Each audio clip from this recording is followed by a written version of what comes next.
యేసుక్రీస్తు నామములో మీ అందరికీ నా హృదయపూర్వకమైన వందనాలు. దేవుడు ఈ దినమంతా మీకు మీ కుటుంబాలకు తోడై ఉండి మిమ్మల్ని ఆశీర్వదించి కాపాడునుగాక. పరిశుద్ధ గ్రంథంలో నుండి తెస్సలోనికైలకు రాసిన మొదటి పత్రిక 5వ అధ్యాయం 15వ వాక్యాన్ని నేను చదువుతూ ఉన్నాను. జాగ్రత్తగా మీరు ఆలకించండి. ఎవడును కీడునకు ప్రతి కీడు ఎవరికైనాను చేయకుండా చూచుకునుడి. మీరు ఒకని ఎడల ఒకడు మనుషులందరి ఎడల ఎల్లప్పుడూ మేలైన దానిని అనుసరించి నడుచుకునుడి. ఎల్లప్పుడూ సంతోషముగా ఉండుడి. ఎడతెగక ప్రార్థన చేయుడి. దైవజనుడైన పౌలు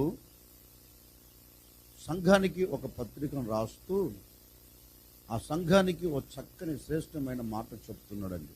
సంఘస్థులతో, సంఘస్థులారా, మీరు ఎల్లప్పుడూ సంతోషముగా ఉండండి. అంటే బహుశా నాకు వచ్చిన ఒక డౌట్ ఏంటంటే, ఆ సంఘంలో ఒకవేళ సంతోషం లేక, ఆనందం లేక, ఒకవేళ వాళ్ళు కన్నీళ్ళ మధ్యలో ఉన్నారేమో అండి. బహుశా అలాంటి వారు లేకపోలేదు, ఉండే ఉంటారు. అందుకే దైవజనుడు ఆ సంఘానికి ఒక ప్రత్యేకమైన శైలిలో, ఒక ప్రత్యేకమైన రీతిలో ఉత్తరాన్ని రాస్తూ ఆ ఉత్తరంలో చక్కని మాట అంటాడండి. సంఘస్థులారా, మీరు ఎల్లప్పుడూ, అంటే ఒక ఆదివారమే కాదండి, లేకపోతే ఒక సోమవారమే కాదు, ఒక మంగళవారమే కాదండి.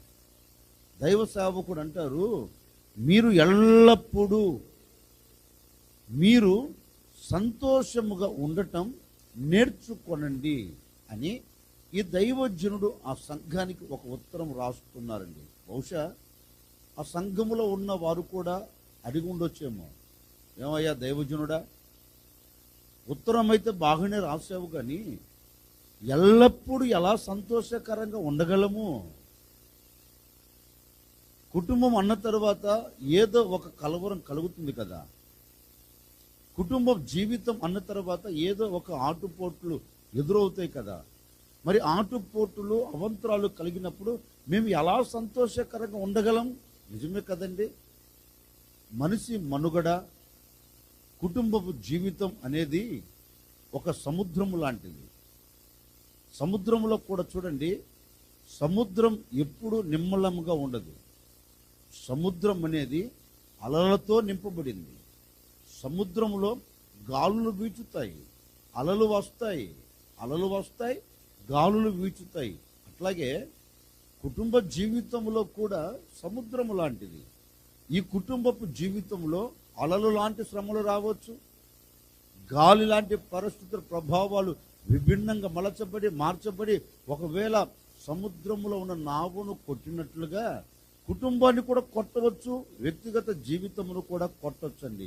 మరి ఇవన్నీ ఆటుపోట్లు ఎదురైనప్పుడు ఎలా సంతోషకరంగా ఉండగలమండి? నిజమే కదండి, ఉండలేం.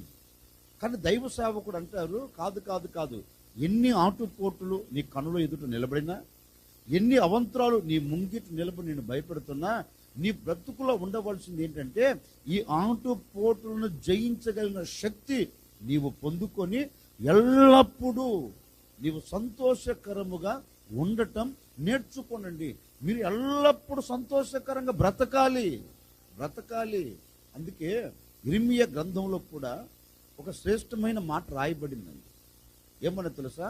మనం ఆరాధించే దేవుడు కూడా మనము సంతోషకరముగా ఉండాలని కోరుకునేవాడు. అందుకే ఇర్మీయా గ్రంథకర్త అంటాడు తన గ్రంథంలో, సాక్షాత్తుగా దేవుడే చెప్తున్నారు, వారి విచారమును కొట్టివేసి నేను వారికి ఆనందమును కలగచేస్తాను. కలగచేయటమే కాదు, కన్నికలు, యవనస్తులు, వృద్ధులు సంతోషముతో నాట్యమాడుతారు. దేవుని ఉద్దేశం కూడా ఏంటంటే కన్నీళ్ళ మధ్యలో ఉన్నవాడు కన్నీళ్ళ మధ్యలోనే ఉండాలని కాదండి. బాధల మధ్యలో ఉన్నవాడు బాధల మధ్యలోనే ఉండాలని కాదండి. నేను ప్రకటించే యేసు కోరిక ఏంటో తెలుసా?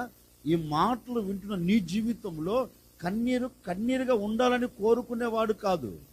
కన్నీరును తుడిచివేసి నీవు సంతోషపడాలని కోరుకునే దేవుడు, నీవు ఆనందపడాలని ఆశపడే దేవుడు. అందుకే దైవ సేవకుడైన పౌలు అంటారు, మీరు ఎల్లప్పుడూ సంతోషకరంగా ఉండండి. యేసయ్య కూడా అదే చెప్తున్నారండి. ఒకవేళ మీరు ఏ విచారముతో ఉన్నారో, ఏ ఆదరణ కోల్పోయారో, సంతోషము నాట్యము నీ బ్రతుకులను విడిచి వెళ్ళిపోయిందేమో, భయపడకండి. మరలా మీ దుఃఖమును తీసివేసి మీ దుఃఖమునకు ప్రతిగా నేను సంతోషమును అనుగ్రహించబోతూ ఉన్నాను, సంతోషముతో నేను నింపబోతూ ఉన్నాను, సంతోషం అనుగ్రహించి మిమ్మల్ని సాగనంపుతాను అని ఆనాడు ఇశ్రాయేలీయుల ఎడల సంతోషాన్ని కలుగచేసి ఆనందకరంగా వారు సాగి వెళ్ళినట్లుగా, ఇదిగో ఈ ఉదయకాల సమయంలో కూడా మీరు ఈ దినమంతా సంతోషకరంగా ఉండేటట్లుగా నా దేవుడు మీ విచారాలన్నింటినీ కొట్టివేయబోతూ ఉన్నాడు, మీ విచారాలన్నింటినీ తీసివేయబోతూ ఉన్నాడు. సంతోషముతో కూడిన నాట్యముతో కూడిన సంతోషం నీ కుటుంబంలో నా దేవుడు ఈ దినము నిలబెట్టబోతూ ఉన్నాడు. దైవ సేవకుడు కోరుకునే కోరిక అదే. సాక్షాత్తుగా యేసయ్య కోరుకునే కోరిక కూడా అదే అండి. అంటే యేసుక్రీస్తు కూడా అంటాడు, నా ప్రజలు దుఃఖములో ఉండకూడదు, నా ప్రజలు ఎలా ఉండాలి? సంతోషకరంగా బ్రతకాలి. దేవుడిచ్చే సంతోషం కాదండి, లోకములో కూడా సంతోషం ఉంది. బహుశా మీరు అంటారేమో, ఏమయ్యా దేవుడైనా సంతోషం ఇచ్చేది, లోకం ఇవ్వదా? లోకం కూడా ఇస్తుందండి, లోకం కూడా సంతోషం ఇస్తుంది. ఆ సంతోషం ఎప్పటి వరకు అంటే పరిశుద్ధ గ్రంథం చక్కగా రాయబడింది. యోబు గ్రంథకర్త తన గ్రంథంలో రాస్తారండి, భక్తిహీనుల సంతోషము నిమిషము మాత్రమే. అంటే లోకమిచ్చే సంతోషం ఒక్క నిమిషమేనండి, కన్ను రెప్పపాటు, అంతలో కనపడుతుంది, అంతలో ఆవిరైపోతుంది. ఏంటిది? లోకం ఇచ్చే సంతోషం. కానీ నా ప్రభు ఆ సంతోషం ఇస్తాను అంటలేదండి. ఎలాంటి సంతోషం? నిమిషం ఉండే సంతోషం కాదు. నువ్వు ఎప్పుడు ఆనందించగలిగిన, ఎప్పుడు సంతోషకరంగా బ్రతకగలిగిన ఆ సంతోషాన్ని నా దేవుడు నీ చేతులకు అప్పగించబోతూ ఉన్నాడు. ఈ దినమంతా నీవు సంతోషించదవుగాక, ఈ దినమంతా నీవు ఉల్లసించదవుగాక. ఎల్లప్పుడు నీవు, నీ కుటుంబం, నీవు, నీ పిల్లలు సంతోషకరంగా సాగి వెళ్ళుదురుగాక. ఒకవేళ ఈనాటి వరకు నీ బ్రతుకుల్లో సంతోషం లేక దుఃఖపడుతున్నావేమో, ఈనాటి వరకు సంతోషము కరువైపోయి కన్నీరు కారుస్తున్నావేమో, నా సహోదరి సహోదరుడా, నా తల్లిదండ్రులారా, మీరు భయపడవలసిన అక్కర్లేదు. ఈ ఉదయకాల సమయంలో నా ప్రభు నీతో చెప్పకనే చెబుతున్నారు, భయపడవలసిన అక్కర్లేదు. మీరు ఎల్లప్పుడూ సంతోషకరంగా ఉండేటట్లుగా నేను మీ దుఃఖమును తీసివేయబోతూ ఉన్నాను, మీ దుఃఖమును కొట్టివేయబోతూ ఉన్నాను. ఈ దినమంతా నీవు సంతోషించదవుగాక. ఓ సేవకుడిగా నేను కూడా కోరుకుంటున్నానండి, ఆ రోజు దైవజనుడైన పౌలు సంఘాన్ని కోరుకున్నట్లుగా ఒక సేవకుడిగా ఈ ఉదయకాల సమయంలో నేను కోరుకొని మిమ్మల్ని ఆశీర్వదిస్తున్నానండి. ఈ దినమంతా నీవు, నీ కుటుంబం, ఈ దినమంతా నీవు, నీ పిల్లలు, ఈ దినమంతా నీ వ్యాపారంలో, నీ చేతి పనిలో తప్పక నీవు సంతోషించదవుగాక, నీవు సంతోషించదవుగాక. ఒకవేళ నీ ప్రక్కన ఎవరున్నారో, నీ భార్య కావచ్చు, నీ పిల్లలు కావచ్చు, మీ తల్లిదండ్రులు కావచ్చండి, ఎవరు ఈ ఉదయకాల సమయం నీ ప్రక్కన ఉన్నారో ప్రక్కన వారిని చూచి ఒక మాట చెప్పండి, ఎల్లప్పుడూ నీవు సంతోషకరముగా ఉండేదవుగాక. చెప్పండి, ఒకరికొకరు చెప్పుకోండి, ఒకరు చెప్పుకోండి. ఎల్లప్పుడూ ఎల్లప్పుడూ నీకు సంతోషం కలుగునుగాక, ఎల్లప్పుడూ నీకు సంతోషం కలుగునుగాక, ఎల్లప్పుడూ సంతోషం కలుగునుగాక. ఈ ఉదయకాల సమయం మీరు కోరుకున్నట్లే ఎల్లప్పుడూ మీరు సంతోషకరంగా జీవించెదరుగాక. ఈ దినమంతా కూడా నువ్వు సంతోషకరంగా సాగి వెళ్ళుదువుగాక. అందుకే దైవజనుడైన పౌలు అంటారు, సంగమా మీరు ఎల్లప్పుడూ ఎలా ఉండాలి అంటే సంతోషకరంగా మీరు ఉండండి. ఎల్లప్పుడూ సంతోషకరంగా ఎప్పుడు ఉండగలుగుతాం? దావీదు రాసిన 16వ కీర్తన 11వ చరణమును నేను చదువుతా ఉన్నాను. జీవ మార్గమును నీవు నాకు తెలియచేసేదవు, నీ సన్నిధిని సంపూర్ణ సంతోషము కలదు, నీ కుడి చేతిలో నిత్యము సుఖము కలవు. కీర్తనాకారుడైన దావీదు భక్తుడు చక్కని కీర్తన రాస్తున్నాడండి. ఏమని రాస్తున్నారు అంటే, నీ సన్నిధిలో నాకు ఏం కలిగిందంటే సంపూర్ణ సంతోషం. ఏం దావీదు, సంపూర్ణ సంతోషం నీ కుటుంబంలో కలగలేదయ్యా. సంపూర్ణ సంతోషం నీ కన్న బిడ్డల ద్వారా నీకు కలగలేదయ్యా. కన్నవాడే కత్తి చేత పట్టాడు, ఇంకెక్కడ సంతోషం ఉండగలుగుతుందయ్యా. కన్నవాడే విరోధిగా మలచబడిపోయారు, ఇంకెక్కడ ఆనందం ఉండగలుగుతుందయ్యా. పిల్లనిచ్చిన మామే నా మీద విషపు చూపులు చూచాడు, ఇంకెక్కడ ఆనందం దొరుకుతుంది నాకు. ఆనందం ఇవ్వవలసిన మామ ఆనందం ఇవ్వలేదు, ఆనందం ఇవ్వవలసిన కుమారుడు ఆనందాన్ని ఇవ్వలేదు, ఆనందం ఇవ్వవలసిన తల్లిదండ్రులు నాకు ఆనందం ఇవ్వలేదు, సంతోషాన్ని ఇవ్వలేదు. ఏ ఒక్క రోజు కూడా నా కుటుంబంలో నేను సంతోషకరంగా లేనయ్యా. నా అన్నదమ్ముల మధ్య నేను సంతోషకరంగా బ్రతకలేదయ్యా. నేను కన్న బిడ్డల ఎదుట నేను సంతోషకరంగా బ్రతకలేదయ్యా. పిల్లనిచ్చిన మామ దగ్గర ఉన్నప్పుడు నేను సంతోషకరంగా బ్రతకలేదయ్యా. ఏ క్షణం ఏమి వాటిల్లుతుందో, ఏ క్షణము నా ప్రాణము పోతుందో అని తలంచడం తప్ప నేను సంతోషకరంగా ఉండిన క్షణముంటూ నా కంటికి కనపడదు. మరి ఎక్కడ ఉంది నీకు సంతోషం అంటే, దావీదు అంటాడండి, నాకు భూమి మీద ఎక్కడ కనపడలా, ఏ ప్రజల మధ్య నాకు సంతోషం కనపడలా. నాకు సంతోషం ఎక్కడ కలిగిందో తెలుసా? సంపూర్ణమైన సంతోషం నాకు ఎక్కడ దొరికిందో తెలుసా? నేను నా దేవుని సన్నిధిలోనికి వెళ్ళి నా దేవుని సన్నిధిలో నేను నా దేవుని పాదాలు పట్టుకుంటే నా దేవుడు నాకు ఎలాంటి సంతోషం ఇచ్చాడో తెలుసా? అంతలో కనపడి అంతలో మాయమైపోయే సంతోషం కాదు. క్షణం కనపడి మరొక క్షణం మాయమైపోయే సంతోషం కాదు. నాకు ఎలాంటి సంతోషం నా దేవుని సన్నిధిలో దొరికిందంటే సంపూర్ణ సంతోషం. నేను బ్రతుకు దినములన్నిట నాకు దొరకగలిగిన సంతోషం నా దేవుని సన్నిధిలో ఉంది. నేను నా దేవుని సన్నిధిలోనికి వస్తే నా దుఃఖము నాకు జ్ఞాపకం రాదు. నేను నా దేవుని సన్నిధిలోనికి వస్తే నా దుఃఖము నా కంటికి కనపడదు. మరి ఏం కనపడుతుంది? నా హృదయం ఉల్లసిస్తుంది, నా హృదయం పరవశిస్తుంది, నా హృదయం గంతులు వేయగలుగుతుంది. ఎందుకని? నేను నా దేవుని సన్నిధిలోనికి వచ్చాను గనక నా దేవుని సన్నిధిలో ఎలాంటి సంతోషం? ఎల్లప్పుడూ. అందుకే దైవ సేవకుడు అంటాడు, ఎల్లప్పుడూ సంతోషముగా ఉండండి, ఎల్లప్పుడూ సంతోషముగా ఉండండి అంటాడు దైవజనుడు. అలాంటి సంతోషం ఎక్కడ దొరుకుతుందంటే దేవుని సన్నిధిలో. దావీదు అదే అంటాడండి, నాకు ఎక్కడ సంతోషం దొరకల, నా దేవుని సన్నిధిలోనికి నేను వచ్చాను కనుక నా దేవుని సన్నిధిలో నా హృదయమునకు కావాల్సిన సంపూర్ణ సంతోషం, నేను ఎల్లప్పుడూ ఆనందించగలిగిన సంతోషం, నేను ఎల్లప్పుడూ పరవశించగలిగిన ఆ సంపూర్ణ సంతోషం నా దేవుని సన్నిధిలో ఉన్నది కనుక నేను నా దేవుని సన్నిధిలోనికి వెళ్ళి ఆ సంపూర్ణ సంతోషమును నేను అనుభవిస్తున్నాను అంటాడండి. నిజమేనండి. ఈ రోజున చాలా కుటుంబాలు క్రైస్తవులు అనబడుతున్న వారు కావచ్చండి, విశ్వాసులు అనబడుతున్న వారు కావచ్చండి. ఈ రోజున దేవునికి సన్నిధికి దూరమైపోయి దేవుని సన్నిధిలో ఉన్న సంతోషాన్ని కోల్పోయి కన్నీరు కారుస్తున్న కుటుంబాలు కోకొలలుగా ఉన్నాయండి. ఎందుకని? దేవుని సన్నిధిలోనికి రాక, దేవుని సన్నిధిలో చేరి దేవునిని అడగక లోకం వెళ్తున్నారు. మాకు అక్కడ సంతోషం ఉందిలే, ఇక్కడ సంతోషం ఉందిలే అని అడుగులు వేస్తున్నారు. అది ఎంత మట్టుకు అంటే ఒక్క నిమిషము మాత్రమే, ఎల్లప్పుడూ ఉండే సంతోషము కాదు. ఈ రోజున విశ్వాసం కూడా అండి దేవుని సన్నిధికి దూరం అయిపోయి దేవుని సన్నిధిలో ఉన్న దీవెనను, దేవుని సన్నిధిలో ఉన్న సంతోషాన్ని పోగొట్టుకొని ఈ రోజున విశ్వాస జీవితంలో పొడచూపేది ఏంటో తెలుసండి? కన్నీరు. ఒక క్రైస్తవుడు జీవితంలో పొడచూపేది ఏంటో తెలుసండి? కన్నీరు. ఎందుకని? దేవుని సన్నిధికి వచ్చి సంతోషాన్ని పొందుకోవాలంటే వెనకంజ వేస్తున్నావు. అందుకే కదా ఈనాటి వరకు కన్నీరు కార్చేది.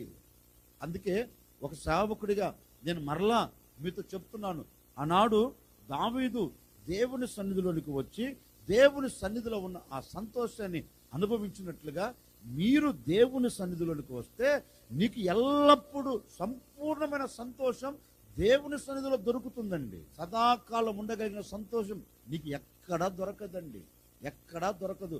ఒకవేళ దేవునికి దూరం అయ్యావా, దేవుని సన్నిధికి దూరం అయిపోయావా, దేవుని సన్నిధిలో ఉన్న సంతోషాన్ని పోగొట్టుకొని ఒకవేళ వేదన పడుతున్నావా, దేవుని సన్నిధిలో ఉన్న సంతోషానికి దూరం అయిపోయి ఒకవేళ కన్నీరు కారుస్తున్నావా, ఒక సేవకుడిగా మరలా చెప్తున్నాను, నా సహోదరి సహోదరులారా, దేవుని సన్నిధికి వచ్చి దేవుని సన్నిధిలో ఉన్న ఆనందం నీవు అనుభవించినట్లుగా మరలా దేవుని సన్నిధికి వచ్చేదానికి నీవు ప్రయత్నం చేసి దేవుని సన్నిధిలో ఉన్న ఆ సంపూర్ణ సంతోషమును నీవు పొందుకోవాలని మరలా ఒక సేవకుడికి నేను మీకు హెచ్చరిక చేస్తున్నాను. ఒకవేళ ఈనాటి వరకు దేవునికి దూరం అయిపోయి సంతోషం కోల్పోయారా, మరలా దేవుని సన్నిధికి రండి. దావీదు దేవుని సన్నిధిలోనికి వచ్చినట్లుగా నీవు దేవుని సన్నిధిలో అడుగు పెడితే తప్పక నా దేవుడు నీ బ్రతుకులో ఒక అద్భుతమైన కార్యం జరిగించబోతూ ఉన్నారు. ఎప్పుడు నీవు చూడలేని సంతోషాన్ని నా దేవుడు నీ బ్రతుకులు నిలబెట్టబోతూ ఉన్నాడు. నీవు దేవుని సన్నిధికి వచ్చి దేవుని సన్నిధిలో నీవు అడగగలిగితే నిశ్చయముగా ఈ దినమంతా నీ బ్రతుకు దినములన్నిట నీవు ఎల్లప్పుడూ సంతోషకరంగా ఉండగలిగిన ఆ సంపూర్ణమైన సంతోషం నా దేవుడు నీ కుటుంబంలో నిలబెట్టబోతూ ఉన్నాడు. నీ కుటుంబంలో అలాంటి సంతోషం నిలబెట్టునుగాక, అలాంటి సంతోషం దేవుడు నీకు ఇచ్చి నేను నడిపించునుగాక. అందుకే దైవ సేవకుడు అంటాడండి, ఎల్లప్పుడూ సంతోషకరంగా ఉండండి, ఎల్లప్పుడూ సంతోషించండి, ఎల్లప్పుడూ సంతోషించండి.